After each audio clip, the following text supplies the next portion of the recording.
Hello hi வணக்கம். Banu cooks ரொம்ப நாள் கழித்து இப்போ இன்றைக்கி ஒரு டிஷ்ஷு பண்ண போகிறோம். அது வந்து மகாராஷ்டிரா கர்நாடகாலலாம் ரொம்ப ஃபேமஸான டிஷ்ஷு. இந்த டிஷ்ஷு என்னங்கிறது பார்ப்போம். வாங்க வாங்க வாங்க பார்க்கலாம். இது கொதிக்க வச்ச உருளைக்கிழங்கு 4, அரை கிலோ ஜவ்வரிசி, வேர்க்கடலை, இஞ்சி பூண்டு,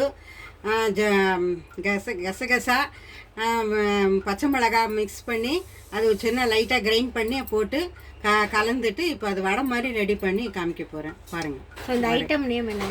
அந்த ஐட்டம் நேம் ஜவ்வரிசி வடை. சாபுதானா வடாங்கன்னு மகாராஷ்டிராவில் சொல்லுவாங்க. ஜவ்வரிசி வடைங்கிறது தமிழில் சொல்கிறது.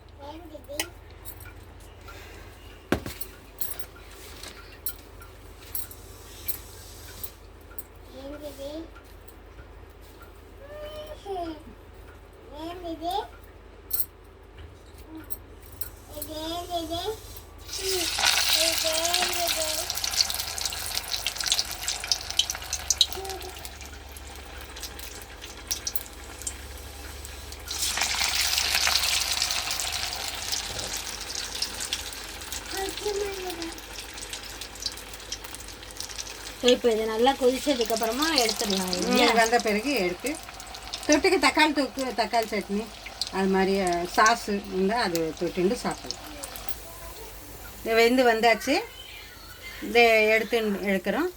இது வந்து ஜவ்வரிசி வந்து உடம்புக்கு ரொம்ப நல்லது.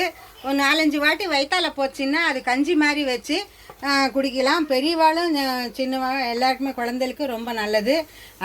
வீக்லி ஒன்ஸ் ஒரு பாயசம் மாதிரி வச்சு கஞ்சி கொதிக்க வச்சு பாயசம் மாதிரி வச்சு குடிக்கலாம். ஜவ்வரிசி உடம்புக்கு ரொம்ப ரொம்ப நல்லது. இதே மாதிரி ஏகாதசி விரதம் இருக்கிறவங்க வந்து ஜவ்வரிசி ஊற போட்டு இதே மாதிரி வேர்க்கடலை, பச்சை மிளகாய் போட்டு ஜீரகம் போட்டு மிக்ஸ் பண்ணி அதை அப்படியே உப்புமா மாதிரி கொஞ்சோண்டு எண்ணெய் ஊற்றினா கூட போதும். எண்ணெய் ஜாஸ்தி இழுக்காது. கொஞ்சோண்டு உப்புமா மாதிரி பண்ணி அது வந்து பலகாரம் பண்ணிட்டோம்னா அது பத்து இல்லாத பலகாரம். நம்ம வந்து பத்து இல்லாமல் தான் ஏகாதசி விரதம் இருக்கணும். ஏகாதசி விரதத்துக்கு இது வந்து ரொம்ப விசேஷமானது ஜவ்வரிசி. அது பத்து இல்லாத பண்டம். உடம்புக்கும் ரொம்ப நல்லது, குளிர்ச்சியானது ஜவ்வரிசி. ரொம்ப ரொம்ப நல்லாயிருக்கும். இது வந்து வடையாகவும் சாப்பிட்லாம். இதே மாதிரி அடை மாதிரி கூட தட்டி அடை மாதிரி இதே மாதிரி எல்லாம் ரெடி பண்ணி அடை மாதிரியும் தட்டியும் சாப்பிட்லாம். உடம்புக்கும் ரொம்ப நல்லது. ரொம்ப சப்ஸ்கிரைப் பண்ணுங்க, இது கிளிக் பண்ணுங்கள். ரொம்ப ரொம்ப நன்றி. ரொம்ப தேங்க்ஸ்.